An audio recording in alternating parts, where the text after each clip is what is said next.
आनन्दमानन्दकरं प्रसन्नं ज्ञानस्वरूपं निजबोधरूपं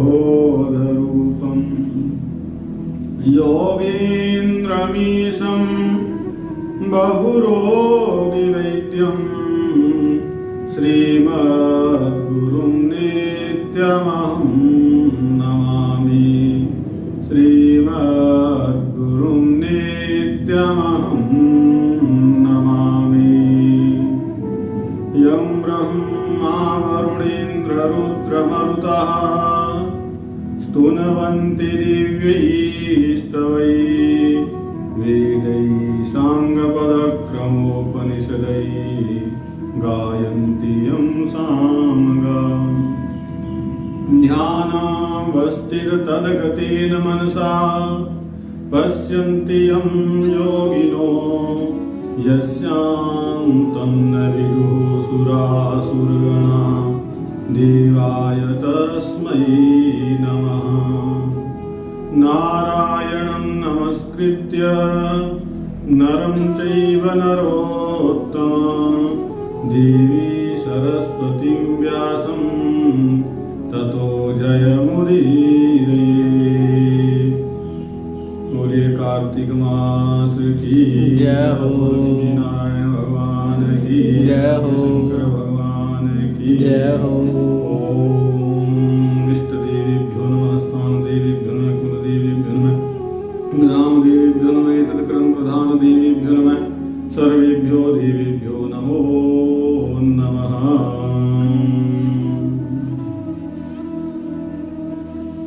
कार्तिक मास की कथा में पिछले अध्याय में 25वें अध्याय में आपने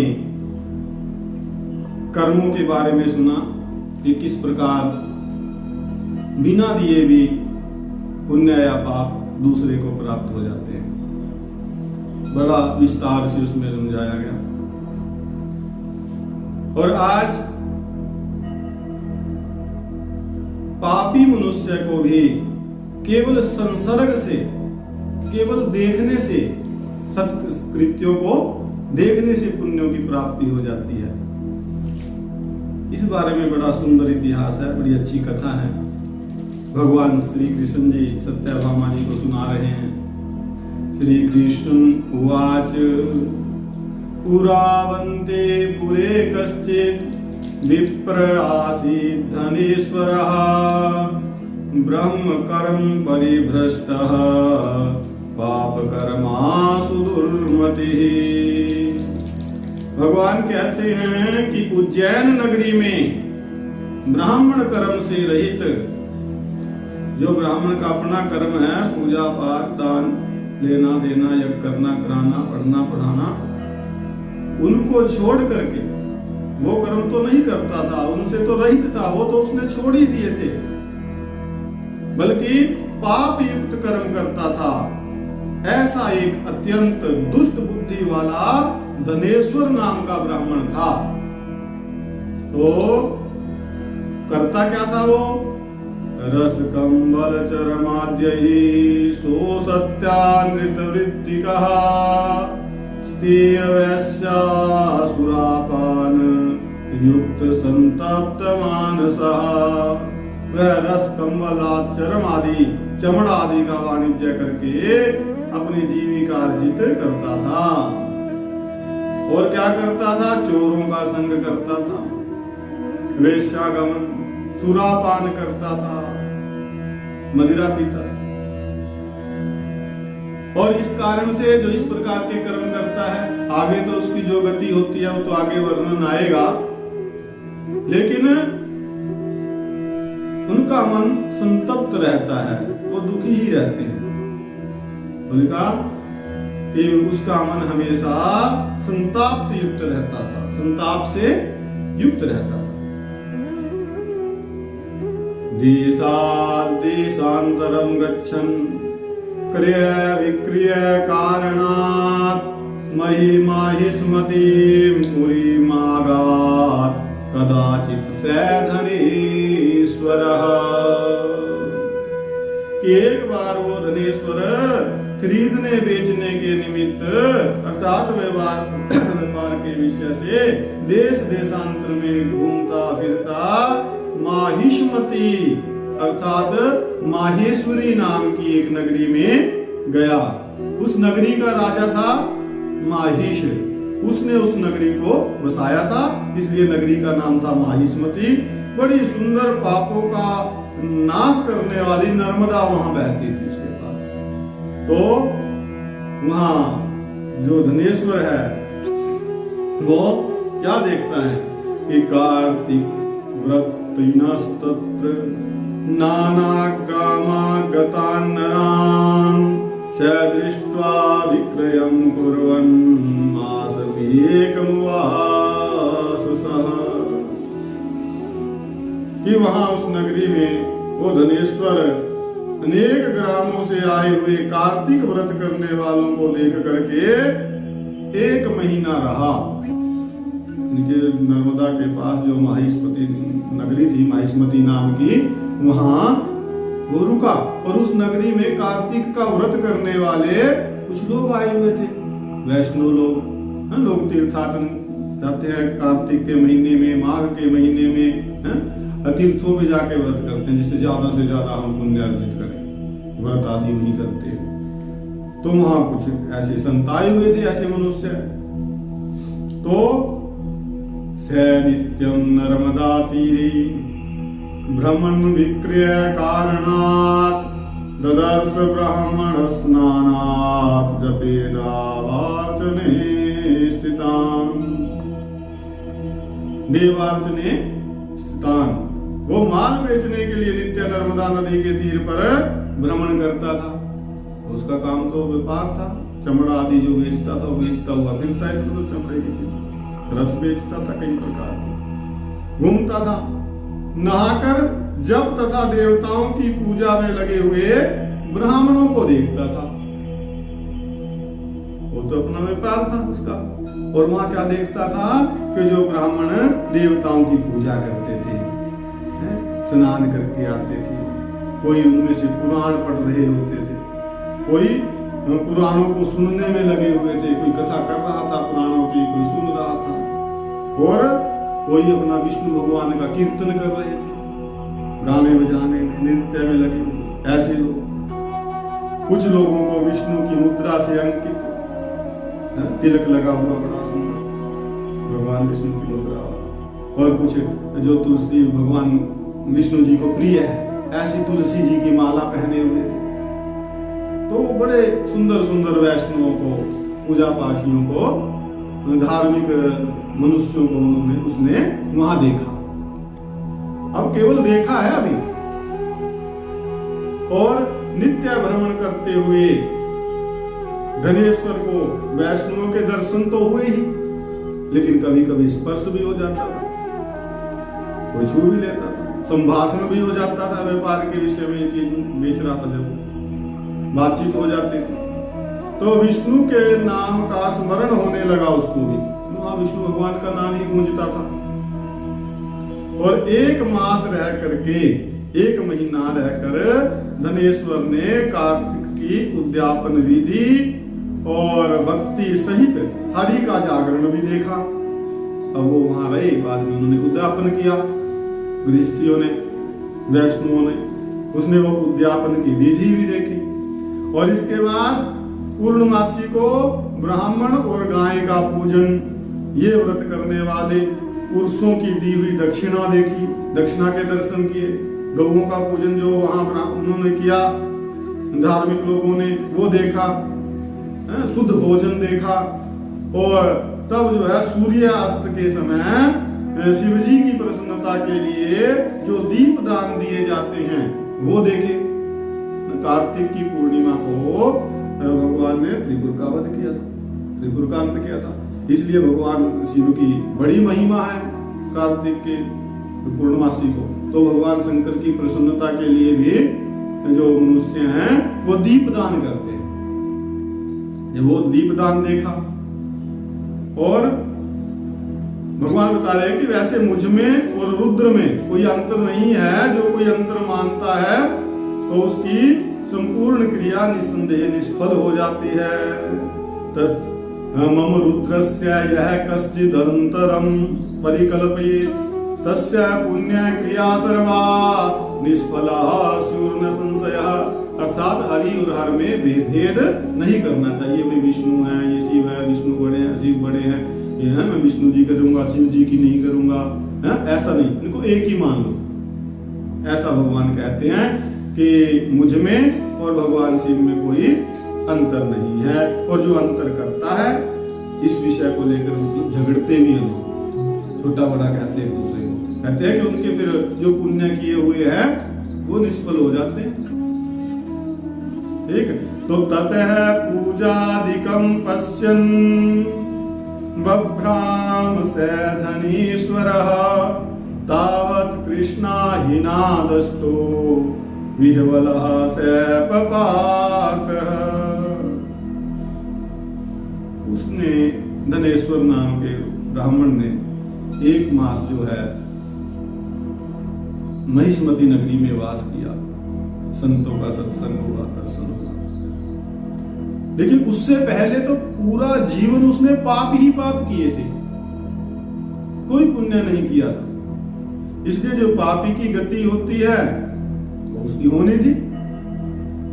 पापी सही मृत्यु भी नहीं मिलता, साधन भी ऐसा ही बनता। फिर क्या बना, एक महीना वो भ्रमण तो करता रहा, लेकिन बाद में मृत्यु का जो दिन निश्चित था मृत्यु आई, और आई भी ऐसे तरीके से कि सर्प के काटने से उसकी मृत्यु हुई। सर्प ने आकर उसको काट लिया और वो मर गया। तो जब वो जहर के प्रभाव से गिरा तो उसे गिरा हुआ देख करके जो वहां वैष्णव लोग रहते थे, जो मनुष्य रहते थे, पूजा पाठी धर्म कर्म करने वाले, उन्होंने कृपा युक्त होकर के उसको घेर लिया और तुलसी युक्त जल उसके मुख में डाल दिया। जो धार्मिक लोग होते हैं उनके आस पड़ोस में आसपास कोई जी कुत्ता, बिल्ली, कोई गाय, कोई बछड़ा, कोई सांड, बैल मरता है, उसको भी वो गीता का पाठ सुना देते हैं, इसकी गति हो जाएगी, उसको भी गंगा जल दे देते हैं। तो वहां वैष्णवों में जो वो मरा, उसकी मृत्यु हुई सांप के काटने से, तो उन्होंने कृपा की कि चलो इसकी सदगति हो जाए, तुलसी दल उसके मुख में डाल दिया और शुद्ध जल उसके मुख में डाल दिया। ये कृपा ही थी उनकी। तुलसी युक्त जल उसके मुख में डाला और कुछ क्षण के बाद ही लिखा है, अथ देहं परित्यक्तं तं बद्ध्वायं किंकरः ताड़यन्ता कसाघातैः नित्यो संयमनिं रुषा। कुछ क्षण के बाद उसकी देह छूट गई और तब क्या हुआ, यम के दूत उसे बांध करके कोड़ों से मारते हुए यमपुरी की तरफ ले चले। पापियों को लेने यमदूत आते हैं और पीछे जो है कलह को लेने कौन आए थे, उसके अधिक पुण्य के प्रभाव से धर्मदूत को लेने कौन आते हैं, धार्मिक लोगों को वो विष्णु भगवान के दूत आते हैं, या जिस देवता की वो पूजा करते हैं उसके दूत पार्षद आते हैं। तो चित्रगुप्त के पास ले गए उसको संयमनीपुरी में। चित्रगुप्त ने उसे देखा और उसने जो बालकपन से, बचपन से लेकर आज तक मृत्यु तक जो भी पाप किए हुए थे उन सब पापों को जान करके भगवान यमराज जी से निवेदन कर दिया। अर्थात यमराज जी को बता दिया कि महाराज, कैसे बताया, चित्रगुप्त जी कहते हैं कि बालकपन से जीवन भर कहीं कोई इसका पुण्य मेरे को नहीं दिखता है, इसने खुद कोई पुण्य किया। और यमराज जी, इसके पापों का वर्णन तो पूरा 1 वर्ष अगर मैं सुनाऊं तब भी नहीं हो सकता, इतने इसने पाप किए हैं। सारा जीवन पाप ही करता रहा, अपने हाथ से कोई पुण्य कर्म ही नहीं इसने किया। पाप मूर्ति रयम दुष्टः केवलम दृश्यते विभो, के महाराज ये दुष्ट तो एकमात्र बस पाप की मूर्ति ही बना हुआ है, पाप की मूर्ति के समान ये रहा। तो इससे ये कल्प पर्यंत नरक में पचाने योग्य है। इसको तो एक कल्प तक नरक में पकाया जाना चाहिए। ऐसा पाप, ऐसा दुष्ट है। तो यहां भगवान श्री कृष्ण जी कहते हैं, तब भयंकर कालाग्नि के समान अपना रूप दिखाते हुए यमराज जी अपने भृत्यों से, अपने सेवकों से बोले, सेवकों से कहने लगे। क्या कहने लगे? उन्होंने कहा कि हे प्रेताधिपतियों, इसे अपने मुदगर से मारते हुए ले जाकर के कुंभीपाक नरक में डाल दो। यह दुष्ट जो है बहुत बड़ा दुष्ट है, पापी है। इसका तो लिखा कि मुंह भी देखना पाप है। कुंभीपाके क्षिपेच्चासु दुष्ट है कलमश दर्शन है। इस दुष्ट का मुख देखने से भी पाप लगता है। तो दुष्ट आदमी का मुख भी नहीं देखना चाहिए। यहां बताया तब जो है मुदगर से फूटे हुए मस्तक वाले धनेश्वर को प्रेतपति लेकर के तेल ओटाने की चिरचिराहट जहां हो रही है, यहाँ कढ़ाई में तो बड़े बड़े कढ़ाओं में तेल उबलता रहता है कुंभीपाक नरक में। तो ऐसे नरक में जा करके डाल दिया। यहाँ बड़े बड़े कढ़ाए हैं, तेल उबलता रहता है, उसमें जाकर के आप मनुष्य को डाल देते हैं। जैसे कढ़ाई में कोई पकोड़े तलता है, कोई गुलगुले बनाता है, तो ऐसे उबलते हैं, तले जाते हैं। अब हुआ क्या, अग्नि जल रही थी, उबल रहा था तेल, उसमें ले जाकर के जैसे ही डाला इसको, उस धनेश्वर को, तो आश्चर्य हुआ। क्या हुआ कि उसके पड़ते ही, उस धनेश्वर के कुंभीपाक में पड़ते ही वहां की अग्नि ऐसे शीतल हो गई, ठंडी हो गई, जैसे प्रहलाद जी को डालने के बाद शीतल हो गई थी। अर्थात अग्नि ने उसको जलाया नहीं, बल्कि शांत हो गई। अब जो प्रेतपति था, जो उसको लेके गया था, उसने देखा तो बड़ा विस्मय हुआ। और ये वृतांत जाकर के यमराज जी से कहा कि महाराज जी ऐसा ऐसा हुआ। अब यमराज जो है प्रेतपति की बात सुनता है कि और ये कैसी बात, उसको अपने पास बुलाया, बिठाया, प्रेतपति को विचार करने लगे, ऐसा कैसे हो सकता है। अब वो विचार कर ही रहे थे, ये पापी आदमी, सारे जन्म इसने पाप किया, अपने हाथ से कोई पुण्य नहीं किया, इसको हमने वहां डाला कुंभीपाक में और वहां की अग्नि ही शांत हो गई। ये कैसे आश्चर्य। वो विचार कर ही रहे थे, भी ऐसा कैसे हो सकता है। उसी समय नारद जी आ गए और शंकर भगवान के। अब नारद जी तो फिर सब जानते, देव ऋषि। नारद जी आए तो यमराज जी ने उनका पूजन किया, आदर सत्कार किया, और तब नारद मुनि ने धनेश्वर की ओर देखा और मुस्कुरा दिए, हंसे, और यमराज जी को कहा क्या कि हे अरुण नंदन, हे सूर्य पुत्र, सूर्य जी के पुत्र हैं यमराज जी, ये जो धनेश्वर है ये नरक भेजने योग्य नहीं है। क्यों? क्योंकि इसने नरक को दूर करने वाला कर्म किया है, जो नरक से इसको दूर ले जाए, ऐसा कर्म इसने किया है। तो क्या कौन सा कर्म किया उसने? ऐसा कर्म तो किया ही नहीं, कोई पुण्य कर्म। चित्रगुप्त ने देखा था सारा, चित्रगुप्त जी ने तो फिर बताया कि पुण्य कर्म ये भी है। क्या कि यह पुण्य कर्मिणाम कुर्यात् दर्शन स्पर्श भाषणम ततः खडन समापनोति पुण्यस्य नियतम नरः,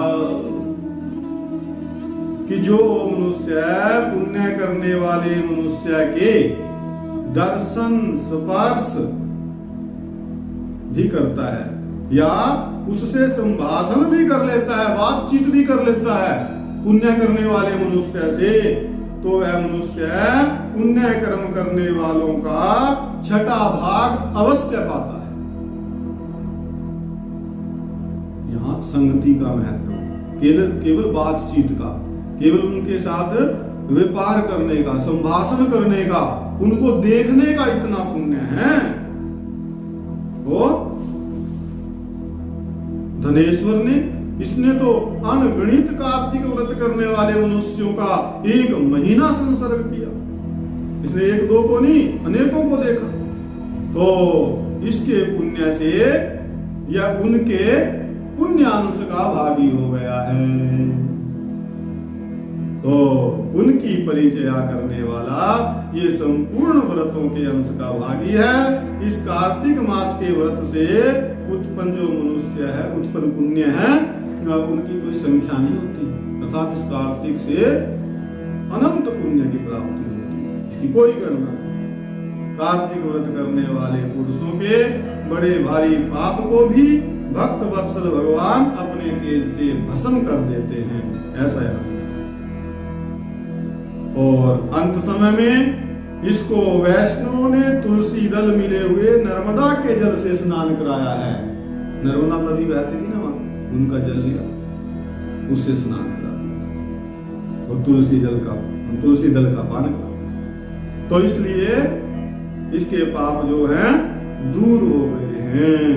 ऐसा ये धनेश्वर जो है उत्तम गति को पाने के योग्य है। क्यों? वैष्णवानुग्रही तस्मान नीव बच्चता, क्यों? वैष्णव की इस पर कृपा हुई, तो इससे नरक में बचने योग्य नहीं है। महाराज बताया कि जैसे गीले सूखे पापों से नरक भोगना होता है। गीले सूखे कैसे भी पाप करे, ये गीले सूखे भेद से 2 प्रकार के पाप होते हैं, आगे इसका वर्णन आएगा, गीले कौन से हैं, सूखे कौन से हैं। तो वैसे ही सुकृत से स्वर्ग की निकटता प्राप्त होती है। अतः 8 पुण्य वाली यक्ष योनि में स्थित ये पापों का भोग दिखाने वाले नरक को देखकर मुक्ति को पाए, अर्थात इसको वहां नरकों में कष्ट भोगने की जरूरत नहीं है, नरकों में जाने की, नरकों में रहने की जरूरत नहीं है, केवल इसको दिखा दो, बस ये नरक देखे और उनसे मुक्ति पाए, इतना। और यक्ष योनि में जाए, ऐसा उसका विधान। तो इसको क्या फल मिलना चाहिए, नारद जी ने बताया, इसको बताया धर्मराज जी। तो भगवान बता रहे हैं कृष्ण जी की ऐसा कह करके नारद जी वहां से चले गए, और तब उनके वचनों से धनेश्वर के सुकर्म जान करके, वैसे तो किया नहीं, लेकिन जो वैष्णव को देखना है, उसका उनसे बातचीत करना है, केवल इनका ही जो पुण्य है वो जान करके यमराज ने अपने दूत के द्वारा उस ब्राह्मण को नरक दिखाने की इच्छा से फिर बुलाया। अब नरक में जाना नहीं है, नरक में कष्ट नहीं सहने हैं, बस दूर से नरक देखने हैं, इसलिए कि दूत को बुलाया, इसको दिखा करके जाओ। और आगे उसको क्या गति प्राप्त होती है धनेश्वर को वैष्णव के संसर्ग के कारण, ये कथा जो है अगले अध्याय का विषय रहेगी, 27वें अध्याय का। और यहीं पर 26वां अध्याय जो है विश्राम को प्राप्त होता है। और ये कार्तिक मास की जय हो, गौ माता की जय हो, बोलिए अपने अपने गुरु महाराज की जय हो, सभी देवी देवताओं की जय हो, सभी सिद्धों की जय हो, सभी संतों की जय हो, सभी भक्तों की जय हो, सभी विप्रों की जय हो, कार्तिक मास की जय हो, धर्म की जय हो, अधर्म का विनाश हो, प्राणियों में सद्भावना हो, विश्व का कल्याण हो, जयकाराए वीर बजरंगे हर